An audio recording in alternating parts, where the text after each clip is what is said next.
ورحمة الله وبركاته. شلونكم بنات؟ شخباركم؟ يا رب الكل بخير. واليوم ان شاء الله راح نسوي ريوق شكله مختلف والطعم مختلف، بيض بالخضروات والتوابل. وراح استخدم هذه القوالب للبيض، بيض سلك. هذه القوالب ما راح اقص الفيديو ولا اقطعه، راح نسويه خطوة بخطوة. هنا عندي اني هاي الكاسة، هاي محضرة 3 بيضات مجهزتهم. بسم الله.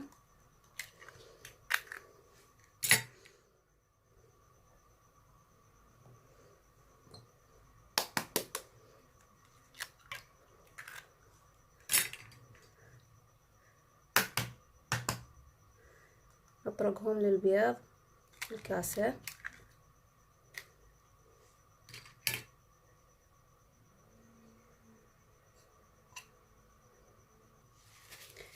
طبعا اني وقفت الفيديو لانه وقع قشر مال البيض ووخرته. فد ملاحظة، اني على طول البيض من اشتري اغسله انشفه ادخله للثلاجة. تعرفون على مود البكتيريا والامراض وفلاونزا الطيور وغيرها. يعني للنظافة. هسه شلون مثلا اني من طرقت البيضة وقع القشر، حتى نتجنب هالحاجة انه يكون من يوقع هو نظيف. هسه عندنا هنا بابريكا راح نضيفها، ملعقة بابريكا طبعا صغيرة، ورشة فلفل، ورشة ملح. وعندنا هنا اني ثارمة بقدونس معدنوس ونعناع. يعني ما راح اخلي الكمية كلها. نمزجهم مع بعضهم بهالطريقة.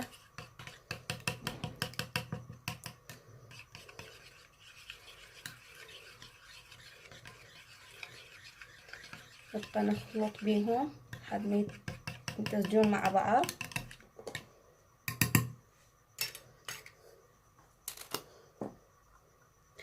طبعا اني هنا محضرة المي، هاي الغلاية مال البيض اسلق بيها البيض. وهذه القوالب هذا شكلها متوفرة طبعا، هاي هسه بكل مكان.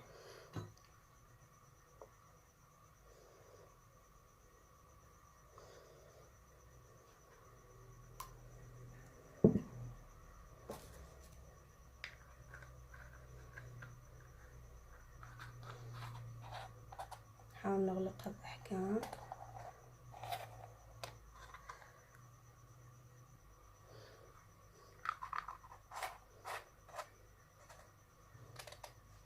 بس تأكدوا من غلقهم على مود من نخليهم بالغلاية.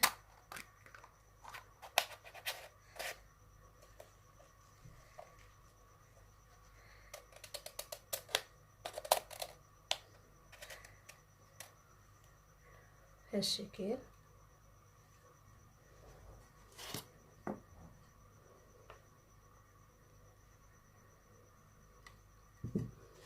طبعا بيضتين وهذه صارت نص، يعني هاي تاخذ اكثر من 3 بيضات.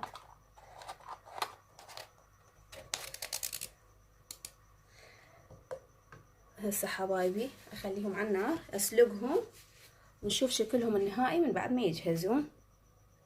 حبايبي وهذا شكله النهائي طبقنا اليوم، اللي هو بيض السلق بالخضروات والتوابل. ضفنا له شوية بقدونس معدنوس مع النعناع وبابريكا وملح وفلفل اسود. وهذه مائدتنا الصباحية،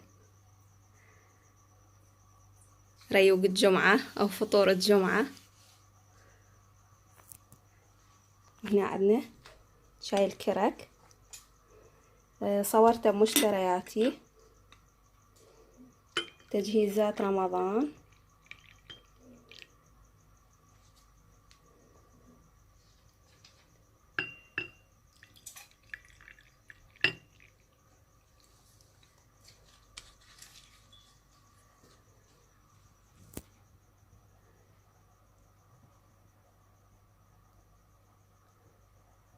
شاء الله يا رب تنال اعجابكم. الطريقة بسيطة، طبعا طعمه كلش طيب، ومرات اطفالنا ما يحبون بيض السلك، فتقدرون تضيفوا له هالشغلات، راح يتغير طعمه نهائيا ويكون اطيب.